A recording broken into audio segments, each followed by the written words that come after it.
Israel पर Hamas के हमले और फिर इसके बाद इजराइल की जवाबी कार्रवाई पर पश्चिमी देश एक सुर में बोलते दिखाई दे रहे हैं। मुस्लिम देशों का इस संघर्ष पर रुख बटा हुआ दिख रहा है। मुस्लिम देशों में स्वतंत्र फलस्तीन की वकालत की है।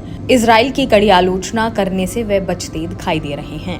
हमास का हमला ऐसे वक्त हुआ जब इजराइल और मुस्लिम देशों के बीच रिश्ते सुधारने की कवायद चल रही थी। इस्लामी देशों के सबसे बड़े और अहम ऑर्गेनाइजेशन OIC ने इजराइल की कड़ी आलोचना के बजाय सतर्क प्रतिक्रिया दी है।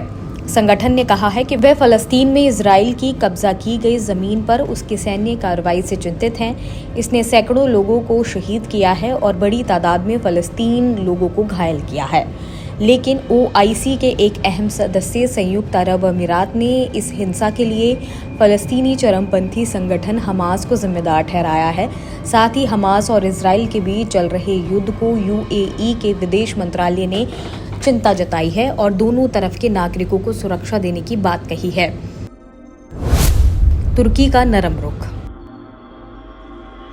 सबसे ज्यादा चौंकाने वाला रुख टर्की का सामने आया है। आमतौर पर इजराइल के लिए हमलावर रवैया रखने वाले टर्की ने सीधी प्रतिक्रिया दी है। उसने इजराइल और हमास के बीच चल रहे संघर्ष पर चिंता जताते हुए इलाके में जल्द से जल्द शांति बहाल करने की अपील की है। कतर ने क्या कहा? OIC के सदस्य कतर ने भी शांति की अपील करते हुए कहा कि वह इजराइल और हमास के बीच बढ़ते संघर्ष पर नजर रखे हुए हैं। दोनों से संघर्ष आगे ना बढ़ाने की अपील करते हैं। दोनों पक्ष पूरी तरह से हिंसा छोड़ दें ताकि ये इलाके बड़ी हिंसा के दुष्चक्र में ना फंसें। मलेशिया और इंडोनेशिया ने क्या कहा? मलेशिया ने इजराइल और हमास के बीच संघर्ष पर चिंता जताई है। मलेशिया ने कहा कि वो संघर्ष को लेकर चिंतित है। इस समस्या की मूल वजह को समझना जरूरी है। वहीं इंडोनेशिया ने भी इजराइल और हमास के बीच हिंसक संघर्ष पर चिंता जताते हुए हिंसा तुरंत बंद करने की अपील की है। इंडोनेशिया ने भी कहा कि इस समस्या की मूल वजह फलस्तीनी इलाकों पर इजराइल का कब्जा है। पाकिस्तान का रुख बदला। पाकिस्तान के विदेश मंत्रालय ने फलस्तीनी का साफ तौर पर समर्थन किया है।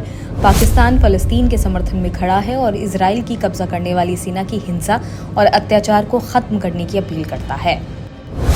बांग्लादेश ने किया समर्थन। बांग्लादेश ने भी इजराइल और फलस्तीनी मुद्दे पर बयान जारी कर अपना रुख साफ किया है। संघर्ष से किसी का फायदा नहीं होने वाला है। हम दोनों पक्षों से संयम बरतने और तुरंत संघर्ष रोकने की मांग करते हैं। हमास के हमले को ईरान का समर्थन। इजराइल पर हमास के हमले का ईरान ने समर्थन किया है। ईरान में हमले के बाद जश्न की तस्वीरें सोशल मीडिया पर वायरल हुई।